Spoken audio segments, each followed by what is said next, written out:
சூரத்து யாசீன்ல ஆரம்ப 5 வசனத்தையும் நாங்கள் பார்த்தோம்.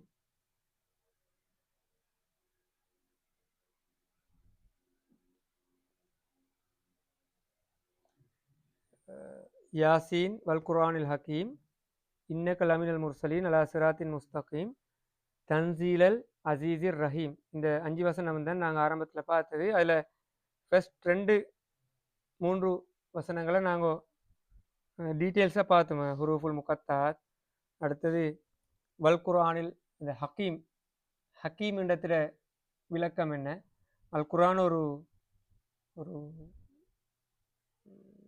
ஒத்தாரிட்டேட்டிவாக இருக்கின்ற விஷயத்தை பார்த்தோம். அல் குர்ஆன் உங்களை கட்டுப்படுத்தக்கூடியது சொல்லி போட்டு, இப்போ இந்த அல் குர்ஆனை சூரத் யாசின்ற சுருக்கத்தை நாங்கள் சொன்னோம். அல்லாஹ் தாலா வஹிய உண்மைப்படுத்துறது தான் சூரத் யாசின்ற பேஸ், பிரதானமான நோக்கம். அதை சொல்ல வரும்போது தான் முதலாவது அல் குர்ஆனில் தொடங்கி இன்னக லமினல் முர்சலீன், நீங்கள் அனுப்பப்பட்ட தூதர்களில் ஒருவராக இருக்கிறீர்கள். அதை நேரடியாக இன்னக்க ரசூலுன் என்று சொல்லலை. அப்போ அதுக்குரிய ரீசன் ஒன்றையும் பார்த்தோம். என்னென்னா, இந்த வசனத்தை அல்லாஹ் தாலா வந்து இறக்கி வைக்கிற ஜாஹிலியா கால மக்கா கால தான் இறக்குறேன். மக்கா அரபிகளுக்கு தான் இந்த வசனம் வருது. உண்மையில மக்கா அரபிகள் வந்து அவங்களுக்கு தெரியும் இதுக்கு முன்னுக்கும் சில தூதர்கள் வந்திருக்கிறாங்க. அந்த விஷயம் அவங்களுக்கு விளங்கி அந்த அந்த அறிவு கிடைச்சிருக்கும். யாரு எனக்கு தெரியும், ஹஜ்ஜை பற்றி இப்படிய பழக்க வழக்கங்கள் அவங்கள்ட்ட இருந்தது. அப்போ இப்ராஹிம் நபி, அதுக்கப்புறம் இஸ்மாயில் நபின்ற அந்த அந்த அந்த ட்ரெண்ட் அவங்களுக்கு பரம்பரையாக வந்து ஏதோ ஒரு வகையில் அந்த நாலேஜ் வந்து அவங்கள்ட்ட இருந்திருக்கணும். அப்போ அதனால தான் அல்லாஹ் தாலா சொல்கிறான், திடீர்னு இன்னக்க ரசூலுன்னு சொன்னால் நீ தூதருண்டா. அப்போ இது ஒரு புதிய ஒரு தூதரான ஒரு, அதாவது இவர் அந்த அந்த செயினில் வராத ஒரு ஆள் அந்த தொடர்பு படுத்தி படாமைக்கு விட்டுருமன்றதுக்காக தான் இப்படியான ஒரு அமைப்பில் அல்லாஹ் தாலா சொல்லியிருக்கலாம், இன்னக்கலமினல் முர்சலீன், இதுக்கு முன்னுக்கெல்லாம் அனுப்பப்பட்டார்கள், அவ்வாறு அனுப்பப்பட்டவர்கள் ஒரு ஆள் தான் நீங்கள். அந்த இப்படித்தான ஒரு விஷயத்தை ஒருத்தனுக்கு விளங்கப்படுத்துறதுக்கு செல்ல வேண்டிய ஒரு மெத்தடில் செல்லத்தானே வேணும். நேரடியாக சொன்னால் அதுக்கு பிறகு அதுக்கு பின்னால் பல கேள்விகள் வரையிலும். அப்போ நீங்கள் தூதருண்டா, இப்போ உங்களுக்கு முன்னுக்கு வந்த தூதர் யாரால் வந்தாங்களான்னு கேள்விகள் வரையில் தானே. அப்போ இப்படியான ஒரு அமைப்பில் சொன்னால் லமினல் முர்சலீன், அனுப்பப்பட்டவர்களில் ஒருவருண்டா, அதில் விட வந்துடுது. செட் ஒன்று ஏற்கனவே வந்திக்குது, வந்ததில் ஒரு ஆள் தான் நீங்கள் வருது. அப்போ அப்படியான ஒரு மெசேஜ் கொடுக்கறதுக்காக தான் அல்லாஹ் தாலா இப்படியான ஒரு பாவனையை இந்த இடத்துல கொண்டு வந்திருக்கலாம். அப்படி கொண்டு வரும்போதும் லிங்குவிஸ்டிக்கலி 3 விதத்தில் அல்லாஹ் தாலா இதை கன்ஃபார்ம் பண்ணுறேன். அந்த மக்களுக்கு அது விளங்கும். அந்த எங்களுக்கு அரபிக் லாங்குவேஜோட ஒரு பரிச்சயம் இல்லாதால தான் எங்களுக்கு அது அப்படி பற்றல. டிரான்ஸ்லேட்டர் பார்த்தாலும் அனுப்பப்பட்டவர்களில் நிச்சயமாக அனுப்பப்பட்டவர்களில் ஒருவராக நீங்கள் இருக்கிறீர்கள், அப்படிதான் வரப்போகுது. ஆனால் இந்த மொழியை தெரிஞ்ச ஒரு ஆளுடைய மொழியில் பேசும்போது அது கூடப்படும் அவங்களுக்கு சொல்லும்போது. அப்போ இன்னக்க லமினல் முர்சலின் என்ற கொலை பாருங்க, இன்ன என்ற கொலையும் ஒரு கன்ஃபர்மேஷன் வருது. நிச்சயமாக நீங்கள், நிச்சயமாக நீங்கள், லேண்ட ஐநே ஒரு கன்ஃபர்மேஷன் வருது, செகண்ட் கன்ஃபர்மேஷன். இப்போ தமிழில் மொழிபெயர்க்கிறேன்னா நாங்கள் எல்லாம் எடுக்கணும். நிச்சயமாக நீங்கள், உறுதியாகவே, அப்படியே வேர்டெல்லாம் போட்டு தான் மொழி. அப்போ தான் கொஞ்சம் படும் எங்களுக்கு. அப்படிதான் ஒரே விஷயத்தை 2-3 ஆக்கிவேன் எம்பசைஸ் பண்ணுறேன்னு சொன்னால் இன்னொன்று ஈக்கிறேன்னு நாங்கள் யோசிப்போம் தானே. நிச்சயமாக, சத்தியமாக, கட்டாயமாக, நீங்கள் அடுத்து இப்போ நீங்கள் சொன்னால் இப்போ நாங்கள் நீங்கள் மொழிபெயர்க்க வேண்டாம். நபி ஸல்லல்லாஹு அலைஹி வஸல்லம் அவர்கள் ஒரு கௌரவத்தை கொடுக்கறதுக்காக அரபு மொழியில் மொழிபெயர்த்தா நீ, அரபு மொழியில் இப்படிதான் நீங்கள்னா பன்மையாக பேத்திரும், அந்த கௌரவம் இல்லை, பன்மையாக பேத்திரும் ப்ளூரலா. அப்போ நிச்சயமாக நீ நேரடியாகவே அங்கலங்கள் ஒன்று சுற்றி வளைக்கல நீங்கள். அதுக்கப்புறம் முர்சலீன், லமினல் முர்சலீன், அனுப்பப்பட்டவர்கள்லாம் இருக்கிறார்கள் என்று அங்கேயும் ஒரு உறுதிப்படுத்தல் வருது. இப்படி ஒரு வசனத்திலே ஒரு 2-3 சொற்களாகலே அல்லாஹ் தாலா பெரிய ஒரு மெசேஜை கொடுக்குறாங்க. அதுதான் அரபிக் லாங்குவேஜில் உள்ள விசேஷம். அரபிக் லாங்குவேஜில் உள்ள விசேஷம் ஒரு எழுத்தால பெரிய ஒரு மெசேஜ் கொடுக்குது. ஒரு ஒரு ஒரு ஒரு எழுத்தால கீ என்று சொல்லிடுங்களேன். காஃப் இந்த டொட் காஃபி இரு காஃப் அதில் கீ என்று சொன்னால் தமிழ் மொழி இருக்குன்னா அதுக்கு 2-3 வேர்ட் போடணும். நீங்கள் உங்களை பாதுகாத்து கொள்ளுங்கள் அல்லது நீ பாதுகாப்பாக இரு. கொமாண்டன் ஆன ஒரு எழுத்து. அல்லாஹ் தாலா குர்ஆன அரபு மொழியில இறக்கினத்துக்கும் அது ஒரு ரீசனா இருக்கலாம். அதாவது ஒரு சின்ன இடத்துல பெரிய ஒரு மெசேஜ் கொடுத்தாச்சு பாருங்க. இப்போ என்ன ஒரு 3 வேர்ட்ல பெரிய ஒரு மெசேஜ் போகுது தானே. அப்போ இந்த இந்த கான்செப்ட் உடைக்கிறேன்னு சொன்னா இன்னைக்கு இது உடைச்சிட்டு போகணும். யாரும் அனுப்பப்படலைன்ற ஒரு கான்செப்ட் எடுக்கணும் உலகத்தில். ரசூல்லா தூதர் இல்லைண்டா, முகமது நபி தூதர் இல்லைன்னு நாங்கள் அதை டிஃபெண்ட் பண்ணுறேன்டா, அதுக்கு எகேன்ஸ்டாக பேசுகிறேன்னா முதலாவது என்ன இப்படி அனுப்பப்பட்டவர்கள் உலகத்தில் இல்லை இந்த ஒரு கான்செப்டை ப்ரூவ் பண்ணணும். அப்போ தான் நான் என்னோடையும் அதுபோல் ரசூல்லா பார்த்து இது உங்களுக்கு சொல்லல இந்த இடத்துல உடைக்கணும். அதுபோல் அந்த இந்த அந்த ரெண்டையும் பலவீனப்படுத்தணும். அப்போ மறுக்கிறது கஷ்டம். சொல்லப்பட்டிருக்கிற அமைப்பில் மறுக்கிறது கஷ்டம். அதனால தான் அல்லாஹ் தாலா சவால் விட்டான். 7 முறை இப்படி ஒரு குர்ஆனை கொண்டு வாங்க, 7 முறை இப்படி ஒரு சூரத்தை கொண்டு வாங்க, அப்படி 7 முறை ஒரு ஆயத்தை கொண்டு வாங்க. 7 முறை கடைசி வரையும் அந்த சவால் எடுக்கல போய்த்துருதானே. சவாலை யாராலையும் வெற்றி கொள்ளையில போய்த்துரு. அதான் இந்த அரபு மொழியில அந்த குர்ஆனை விளங்குறதுலையும் உள்ள விசேஷம். எங்களுக்கு அந்த பாதிப்பு கூடுதலாக இருக்கும். அதனால இன்ஷா யோசிச்சோம், சின்ன சின்ன சூறாக்கள் அரபு மொழியை வச்சே விளங்குவோம் உண்டு. ட்ரை ஒன்று பண்ணுவோம் டைம் கிடைச்சா. என்னென்ன அந்த மொழியோட விளங்க கொள்ள உள்ள ரசனை வேறு. அதை சொல்லி போட்டு அடுத்த வசனத்தில் அல்லாஹ் தஆலா சொன்னா அலா சிராத்தின் முஸ்தகீம், நீங்கள் ஏதோ ஒரு நல்ல பாதையில் இருக்கிறீர்கள். அப்படித்தான் மொழிபெயர்க்கணும். தமிழ் அப்படியே மொழிபெயர்த்தீர்கள். அப்படியே இப்போ மொழிபெயர்ப்பு பார்த்தா அப்படி வராது. என்னடா இப்போ சிராத்தின்னு வருது தானே. அல்ஹம்து சூரா எப்படி வருது? இஹ்தினஸ் சிராத்தல், ஐநூறு அலிஃப்லாம் வருது தானே. இந்த ரெண்டுக்கும் அரபிக்கில் பெரிய ஒரு வித்தியாசம் இரு. இப்போ அரபுல அலிஃப்லாம்னு போட்டால் அது ஸ்பெசிஃபிக்காக மாறிடும். இந்த அலிஃபைம் லாமையும் சேர்த்தின ஒரு சொல்லுக்கும் அது ஸ்பெசிஃபிக்காக மாறிடும். உதாரணமாக சிராத்துன்னுடா அது அடையாளப்படுத்தப்பட்டிருக்கும். இப்போ சிராத் இஹ்தின சிராத்தில் நாங்கள் ஏன் சூரத்தை பார்த்து அழைக்கிறோம்? ஏதோ ஒரு நல்ல வழியை தரச்சல இல்லை, ஸ்பெசிஃபிக்காக ஐடென்டிஃபை பண்ணப்பட்ட உணோட்டிக்கிற அந்த வழியை மட்டும்தான். அங்கெல்லாம் வேறு வேறு இதுவா இல்லை. நாங்கள் பார்த்தோம் சூரத்து ஃபாத்தியா பார்த்த நேரம் நாங்கள் பார்த்தோம். இதுதான் வழி ஐடென்டிஃபை பண்ணப்பட்டிருக்குது, தெளிவாக விளங்கப்படுத்தப்பட்டிருக்குது, அந்த வழி நேரான வழியாகுது. ஏன்னா அதை மட்டும் நீ எனக்கு தான் இல்லை அங்கே கேட்கணும். அப்போ ஏன் இங்கே நபி ஸல்லல்லாஹு அலைஹி வஸல்லம் அவர்களுக்கு இப்படி சொன்ன அலா சிராத்துன்னா, இப்போ சிராத்துன்னு இருந்துச்சுன்னா ஏதோ ஒன்று சும்மா நாங்கள் இங்கே எடுத்துட்டு இங்கேருந்து அங்கே ஒரு சிராத்தொண்டு இருக்குதுன்னு சொல்லி இந்த அலிஃப்லாம் போடாமல் கரப்புல சொன்னால் எங்கேயாலும் ஒரு பாலம் உண்டு இருக்குன்றது தான் அர்த்தம். அது எந்த பாலம்ன்றது இல்லை, எந்த ஒரு வழின்றது இல்லை. அப்போ அலா சிராத்தின் முஸ்தகீம்னா ஏதோ ஒரு நல்ல வழியில் நேரான வழியில் நீங்கள் இருக்கிறீர்கள். இப்படி சொன்னதுக்கான காரணம் என்ன? இப்போ காஃபிர்களை பார்த்து பேசும்போதும் அந்த காஃபிர் இப்போ எங்களை பற்றி பேசும்போது நாங்கள் இப்போ இஸ்லாத்தில் இருக்கிறோம். இப்போ சூரத்துல் ஃபாத்தியாவை யார் ஓதுறோம்?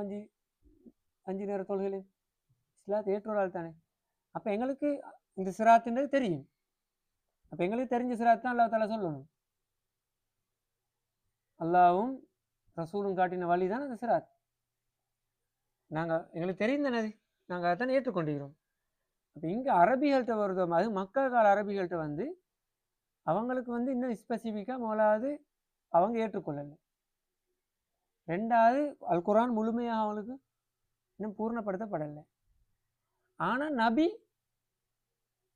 நபி ஏதோ நபி நல்லவராக இருக்கிறார். பிறந்தத்திலிருந்து 40 வருஷமா வாழ்ந்த வாழ்க்கையில் நபி ஸல்லல்லாஹு அலைஹி வஸல்லம் அவர்கள் அந்த மக்கள்கிட்ட எப்படி இருந்த சாதிக்குல் அமீன் தானே. எந்த பிரச்சனைனாலும் அவர்கிட்ட போய் தான் தீர்ப்பு கேட்குற அளவுக்கு ரசூல் அப்படித்தான் இருந்தேன். ரசூல்லா மிக நல்லவராக தான் அவங்கள்ட்ட இருந்தேன். அதை தான் அல்லாஹ் தஆலா சொல்கிறேன், அலா சிராத்தின் முஸ்தகீம். அவர் ஏதோ ஒரு நல்ல விஷயத்தில் இருந்தாரப்பா. ஏற்றுக்கொள்றதுக்கு நீங்கள் ரசூலை அழிக்கிறதுக்கு முதலாவது உங்களோட கண் முன்னுக்கு இருக்கிற என்ன, அவர்கிட்ட இதுக்கு முன்னுக்கு இதை லைஃப் 40 வருட வாழ்க்கை. அவரை பற்றி தேடி பார்க்கணும். உங்களோட முன்னுக்கு உங்களோட வாழ்ந்தவர் தானே. அவர் ஏதோ ஒரு வாயில ஒரு நல்ல நல்ல இதெல்லாம் இருந்தார். பையனை ஸ்பெசிஃபிக்காக கொடுக்குறது. அப்போ மறுக்கையில் அதே அவங்களுக்கு ஸ்பெசிஃபிக் ஒன்றை சென்னானக்கு மறுக்கையில். இப்போ இப்படி சொன்னது பிறகு எத்தனையோ மறுக்க அவங்க இவர் ரசூல்லா கெட்டவராக இருந்தார் எந்த கொண்டு வந்து போட எதுவும் போட இல்லை. அவங்களுக்கு மறுக்கையில் அது. அப்போ அவங்கள ஏற்றுக்கொண்டு தான் ஆகணும். அப்போ மறுக்கிறேன்னா என்ன அர்த்தம்? மறுக்கிறேன்னா அரகன்ட். இந்த அவங்கள்ட்ட இருக்கிற அந்த பிடிவாதமும் விதண்டாவாதமும், அதாவது இந்த முகம்மதுக்கு இறங்கினத்தால ஏற்றுக்கொள்ளப்படாது இந்த ஒரு ஃபீலிங்கும் அப்படித்தான் இறங்கணும். யாருக்கு? வலீத் பின் முகீராக்கு. அப்படித்தான் நாங்கள் சொன்னேன், அலா ரஜுலின் கரியத்தைனி அலையும், 2 கிராமங்களுக்கு சொந்தமான ஒருத்தனுக்கு இறங்கிக்கணும். அல்லது மாலிஹாதர் ரசூல் யாக்குலுத்தாம வயம் ஷிஃபில் அஸ்வா. எந்த இந்த இந்த நபி இந்த ரசூலுக்கு அவனை சொன்னாத இந்த ரசூலுக்கு எந்த நடந்து இவர் மாலிஹாதர் ரசூல், இவர் எங்களை போல சாப்பிட்றார், இந்த சும்மா சந்தையில் எல்லாம் நடக்கிறார், இவருக்கு எந்த தூது இறங்கிச்சு. அப்போ அவங்களோட எதிர்பார்ப்பு என்னன்னு சொன்னால், இந்த முகம்மது இல்லாத வேற யாருக்காக தான் இறங்கிக்கணும். ஒன்றொரு மலக்காக இருந்திருக்கணும் அவர், அப்படி இல்லாட்டி பெரிய பணக்காரனாக இருந்திருக்கணும். அப்படியும் இல்லாட்டி பெரிய தலைமைத்துவத்துக்கு அவங்களோட கன்செப்டில் லீடர்ஷிப்புக்கு யார் பொருத்தம் இருந்துருச்சு? இப்போ வலீத் இப்னு முகீரா அது மாதிரியான ஆட்களை பொருத்தம் அவங்க கண்ட அர்த்தம் என்ன? அந்த சொசைட்டியில் இருந்த அந்த ஸ்டேட்டஸ் அதுகளை வச்சுக்கொண்டு அவர்கள் வைத்து கொண்டிருந்த க்ரைட்டீரியா. அப்போ அந்த அடிப்படையில் ஏதாவது ஒன்று உள்ளவருக்கு தான் இது இறங்கிக்கணும்.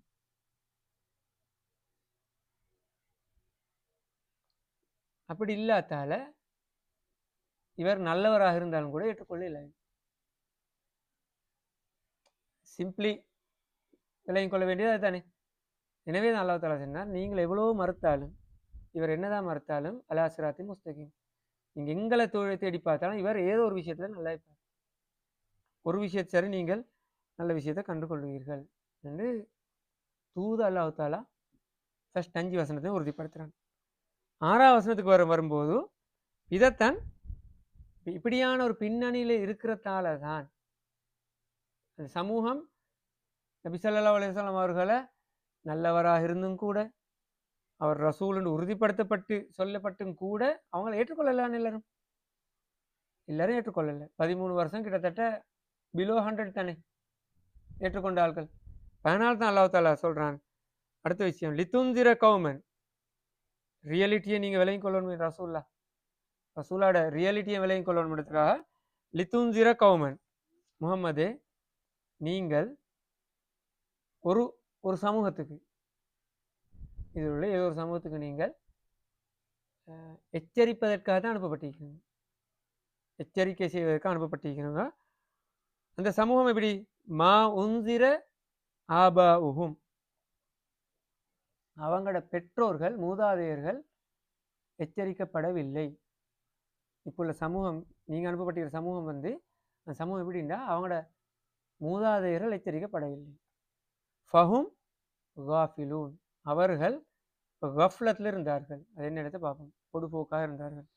அது என்னண்டா நபி ஸல்லல்லாஹு அலைஹி வஸல்லம் அவர்களுக்கு சொல்லப்படுது, இந்த சமூகம் முன்னுக்கு இந்த சமூகம் எச்சரிக்கப்படலை. அதுக்கு பல விளக்கங்கள் கொடுக்கப்படுது. பெரிய கப்பண்டிக்கு இஸ்மாயில் நபி, இவங்களுக்கு வந்த நபிமார்களில் கடைசியாக இவங்களோட தொடர்பு இவங்க விளங்கி கொள்ளிக்கிற நபிமார்கள் யாரு? இஸ்மாயில் நபி தானே. அதுக்கப்புறம் அடுத்த ஆட்கள் வந்து பனு இஸ்ரவேலோட தொடர்பாக தானே வருது, மூசா நபியோ ஈசா நபியோ. அப்போ இஸ்மாயில் நபிக்கு இப்போ உள்ள சமூகத்துக்கு உரிய கெப் மிச்சம் தூரம், நீண்ட காலமாக இருந்திருக்கும். எனவே அந்த அடிப்படையில் மாவுந்திர ஆபாவும் அவங்களோட மூதாதையர் எச்சரிக்கப்படவில்லை. அதே மாதிரி இவங்களோட மூதாதையர் வரும்போது இவங்களுக்கு கிட்டுள்ள மூதாதையர் எல்லா மூதாதையர் எடுக்கவுமே இல்லை, கிட்டிய மூதாதையர்கள் இவங்களுக்கு க்ளோஸாக இருந்த ஆட்கள் இவங்களோட 3 பரம்பரை எடுத்து பார்த்தா அவங்க எச்சரிக்கப்பட்டிருக்க மாட்டார்கள். எனவே அவர்கள்ட்ட இந்த இஸ்லாத்துடைய மெசேஜ் டோட்டலாக அவங்களுக்கு வந்திருக்காது. அஹ்லுல் ஃபத்ரத்தின் கான்செப்ட் ஒன்று வருதுதானே, எச்சரிக்கப்படாத ஆட்கள்னு சொல்லி. அப்போ அஹ்லுல் ஃபத்ரத் இல்லாமல் அவர் இருந்திருக்கலாம் எச்சரிக்கப்படாமல். அப்போ நபி ஒன்று வந்து எச்சரிக்கப்படாட்டி அவங்களுக்குரிய முடிவு வேறு தானே அல்லாஹ் தாலாட்ட. நபிமார வரா சமூகத்துக்குள் உள்வாங்க. அப்போ அந்த கருத்தையும் இந்த இடத்துல கொடுத்துருக்கேன். இப்படி ஏதோ ஒரு வகையில் எச்சரிக்கப்படாத ஒரு மூதாதையர் எச்சரிக்கப்படாத ஒரு சமூகத்துக்குத்தான் நீங்கள் வந்திருக்கிறீர்கள். என்ன ரீசன்? அதால ஃபஹும் காஃபிலூன், இப்படியான எச்சரிக்கப்படாதால இவங்க இப்புள்ள சமூகம் வரைக்கும் என்ன நடக்குது? ஃபஹும் காஃபிலூன், அவர்கள் இந்த கஃப்லாண்டு என்னன்னா சீரியஸ் இல்லாமல் கணக்கெடுக்காம கேட்குறேன். என்னன்னா ஒன்றுல மூழ்கி போனா இன்னொன்று கணக்கெடுக்க பேத்துருவோம் தானே. உதாரணமாக நாங்கள் ஒரு தொழிலில் மூழ்கி போனீங்களே, எங்களோட தொழிலில் அல்லது எங்களோட எடுக்கேஷன் ஒன்றில் மூழ்கும் போது முக்கியமான இன்னொரு பகுதி எங்களுக்கு கஃப்லத் ஆகிடும். இப்போ இவங்களோட சமூகத்தில் எப்படி வந்துச்சு கஃப்லத்? அவங்க வந்து முழுமை எங்கட கண்ணோட்டத்தில் பெரும் பாவம், ஆனால் அவங்களோட கண்ணோட்டத்தில் பெரும் சந்தோஷம்.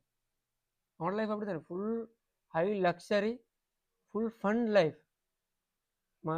மது, விபச்சாரம், அடுத்து இந்த கிளப் மாதிரியான லைஃப், அடுத்தது அநியாயம், இதெல்லாம் நிறைந்த ஒரு வாழ்க்கை இதெல்லாம் அவங்க வாழ்ந்து வந்தார்கள். அப்படி ஒரு வாழ்க்கை வரும்போது என்ன நடக்கும்? அடுத்த பக்கம் இன்னொரு பக்கம் அப்படி ஆஃப்ல தப்பித்திரும், ஒரு பக்கம் ஆஃப் ஆயிரும். அதுதான் அவங்களுக்கு நடந்துச்சு, எச்சரிக்கப்படலை. எனவே அவர்கள் இந்த சைடு இல்லாத ஒரு மூதாதையரை கொண்ட ஒரு சமூகத்தை தான் நீங்கள் எச்சரிக்கை அனுப்பப்பட்டிருக்கிறீர்கள், நீங்கள் ரசூலா அனுப்பப்பட்டீர்கள். இத்துந்திர கோமன் மாவுந்திர ஆபாகும் ஃபஹும் காஃபிலூன். காஃபிலூன் என்ற வசனத்தை இன்னொரு பாகத்தில் பார்க்கும்போது எங்களோட கெப்பாசிட்டியை விளங்காமைக்கு நடந்து கொள்றதும் அதில் வரும். பொடுபோக்காய்க்கிறேன்டா தானே, எங்களுக்கு நல்ல கெப்பாசிட்டி ஒன்று இருக்குது, சில பல விஷயங்களை செய்யக்கூடிய ஆற்றல் இருக்குது, ஆனால் நான் பொடுபோக்காக இருந்தேன் நடக்கும் என்ன, அந்த இடத்துக்கு என்னால் போகும். உதாரணம் நல்லா படித்து ஒரு PhD முடியக்கூடிய ஆற்றல் இருக்குதுன்னு சொல்லுங்களேன், ஆனால் அவர் கணக்கு எடுக்கலை, பொடுபோக்காக இருந்தார். அப்போ அதை அடையலுமா, ரீச் ஆகலுமா? ஏலா போகும். அப்போ அவங்களோட ஆற்றலை அறியாமல் இருந்ததாலேயும் அவர்கள் பொடுபோக்காக இருந்திருக்கலாம். இதோட விளைவு என்ன? சீரியஸ்னஸ் இல்லை. பெரிய பெரிய லைஃப்பில் ஒரு உச்சாட்டத்தை அடையணும் அல்லது சாதிக்கணும்ன்ற ஒரு எண்ணமெல்லாம் ஒரு சீரியஸ்னஸ் இல்லாத சமூகமாக தான் அது இருந்துச்சு. சும்மா சின்ன ஒரு விஷயத்துக்கும் போய் ஃபைட் பண்ணி உயிரை கொடுத்து அந்த எல்லாம் பாரம் இல்லாமக்கே பெருமதி இல்லாத ஒரு விஷயமாக கருதுகிற ஒரு மென்டலிட்டிலாம் வாழ்ந்து வந்தார்கள். சும்மா சின்ன ஒரு ஃபைட் ஒன்று வந்தால் ஒரு பொம்பளைக்காக அல்லது ஒரு நிலத்துக்காக அல்லது ஒரு பிஸ்னஸுக்காக அல்லது தன்னை கோத்துற கௌரவத்துக்காக தன் உயிரை இழக்கிறதுக்கு ரெடியான அதை பெருசாக எடுத்துக்கொண்டு மிக முக்கியமான விஷயங்கள் வாழ்க்கையே விட்டு கொடுக்கக்கூடிய ஒரு நிலைமையில வாழ்ந்த சமூகமாகத்தான் அவர்கள் இருந்தார்கள். இப்படியான ஒரு சமூகத்துக்குத்தான் நீங்கள் எச்சரிக்க போகிறீர்கள். அதோட விளைவாக வந்த ஒரு சமூகத்துக்குத்தான் நீங்கள் எச்சரிக்க போகிறீர்கள். அப்போ இப்படியான சமூகம் பொடுபோக்காக இருந்தால் அதோட ரிசல்ட்ஸ் என்ன எடுத்தால் அடுத்த வசனம் சொல்லுது, லக்கது ஹக்கல் கவுலு அலா அக்ஸரிஹிம் ஃபஹும் லா யுமினூன். இவர்கள் இப்படி வாழ்ந்து வந்ததால், இந்த சீரியஸ்னஸ் இல்லாதால, கஃப்லத்தில் வாழ்ந்து வந்ததால், மூதாதையர்கள் ஒரு எச்சரிக்கப்பட்ட ஒரு மூதாதையர்களை கொண்ட ஒரு சமூகமாக இவங்க இல்லாதால லக்கது ஹக்கல் கவுலு, அவங்களுக்கு எமது வார்த்தை என்ன விதி ஆகிட்டு, கட்டாயமாக ஆகிட்டு, வாஜிபாகிட்டு. என்ன வார்த்தை? ஃபஹும் லா யுமினூன், அவங்கள்ட்ட அதிகமானவர்கள் ஈமான் கொள்ள மாட்டார்கள். ஈமான் கொள்ள மாட்டார் என்ற விஷயம் அவங்களுக்கு விதியாகிட்டு. இப்போ இதில் நாங்கள் அடுத்த பக்கம் எடுத்துக்கூடாது. அவங்கள ஈமான் கொள்ளாமல் வைக்கிறத கட்டாயமாகிட்டுத்தான் தூது அனுப்பினேன். அப்படி இல்லை, தூது வந்திருக்குது, இவங்கள்ட்ட இப்படியான பண்புகள் இருக்கிறதால அதிகமானவர்கள் ஈமான் கொள்ள மாட்டார்கள். அவர்கள் அதுதான் நடந்த ஆரம்பத்தில் அதிகமானவர்கள் ஈமான் கொள்ளலை. ஒரு 80-90க்குள்ள தான்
அதாவது ஒன்றுல அதிகமாக மூழ்கினத்தால் இன்னொரு விஷயத்தில், முக்கியமான விஷயத்தில் பொடுபோக்காக இருந்த விளைவிட மக்கள் என்ன நடக்கும்?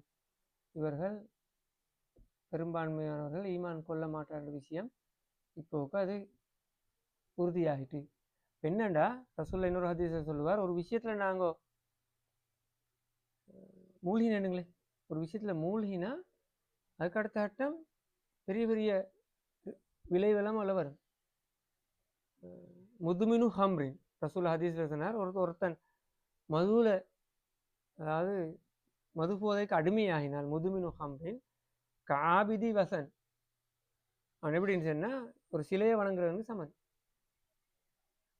என்ன ரீசன்டா? ஒன்றுள்ள மூழ்கினத்துக்கு பிறகு சீரியஸ்னஸ் இல்லா போயிட்டு, ஃபன் லைஃப், எல்லா விஷயத்துலையும் கஃப்லத் வந்துச்சுன்னு சொன்னால் அவன் சிலை வணங்குறதை விட அதுக்கு சமனான அளவு பாவத்தை செஞ்சிருவான். இப்போ மக்கா காஃபிர்களுக்கும் நடந்து கொண்டு இருந்தால் அப்படி கஃப்லத்தில் இருந்ததால் இப்படி ஒரு ரிசல்ட்ஸ் தான் உங்களுக்கு வரும். இப்படியான சமூகத்துக்கு தான் நீங்கள் எச்சரித்து கொண்டு இருக்கிறீர்கள், நீங்கள் தாவத் செய்து கொண்டு இருக்கிறீர்கள் விஷயத்தை அல்லாஹ் இந்த இடத்துல சொல்கிறான். அப்போ அதுக்கு பிறகு வர வசனத்தில் அல்லாஹ் ஒரு உதாரணத்தை கொண்டு வரேன். எப்படி அந்த சமூகம் பாவத்தில் மூழ்கி போனால் எப்படி இருக்கும் அப்படின்றதுக்கு ஒரு உதாரணத்தை கொண்டு வந்தேன். அப்படியே அடுத்து மறுமைக்கு அந்த வசனங்கள் நகருது. இன்ஷா அல்லாஹ் வாரக்கிழமை ரியாலு சாலிஹின்ல பாபு சபுரையும் தொடங்கி சூரத் யாசினை கண்டினியூ பண்ணுவோம். சுப்ஹானக்கல்லாஹும்ம வபிஹம்திக அஷ்ஹது அல்லா இலாஹா இல்லா அன்த அஸ்தக்ஃபிருக வ அத்தூபு இலைக். வல் அஸ்ஸலாமு அலைக்கும் வ ரஹ்மத்துல்லாஹி வ பரகாத்துஹு.